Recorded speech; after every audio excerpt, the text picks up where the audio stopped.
กับทักทายสบายดีและสวัสดีพ่อแม่พี่น้องFC หมู่เพื่อนเบิร์ดทุกคนทุกท่านบ่ว่าจะเป็นพี่น้องฝั่งไทยฝั่งลาวหรือต่างประเทศก็ยินดีต้อนรับเข้าสู่ช่อง YouTube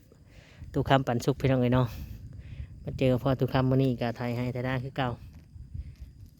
ดำหน้าคือเก่าพี่น้องเนาะปิดไว้ก่อนเด้อพ่อน้ำเด้อฮะนี่ได้นี่ลงให้หลายโพดเลยนี่เดี๋ยวมันสิยู่ขึ้นใส่นู่นนี่บ่ได้ได้ก็ว่าเพื่อนอยากเปล่งลงมามันแข็งสบายดีคุณแม่คุณพ่อสบายดีเหนื่อยไหม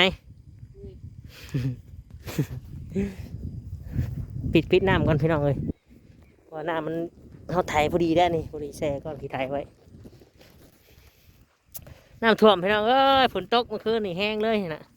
ไอ้นี่กระท่วมปลออยู่นี่ดูข้ามกะ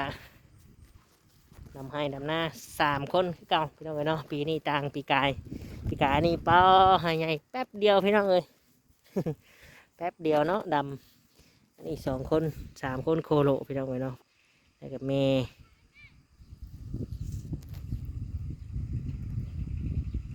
ที่งานพิงก้อยก็จักไปใส่มาไปไหนมาวะฮะไปไหนมาทำไมไม่อยู่เถียงวะ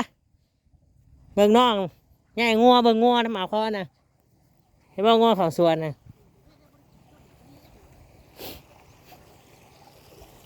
เดี๋ยวเขาจะเป่งออกอีกเนาะพี่น้องบาดไทยโอ้ยปิดน้ำไว้ก่อนพี่น้องเอ้ย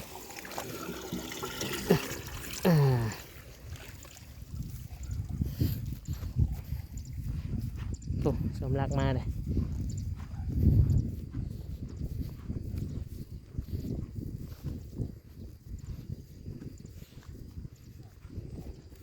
เดี๋ยว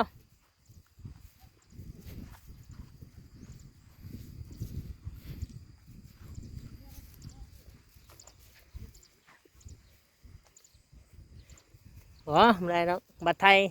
เดี๋ยวบัตรไทยตัวนี้ยังคอยเอาลงอีกเฮ้ยทำอะไรวะกินน้ำหรือกินอะไร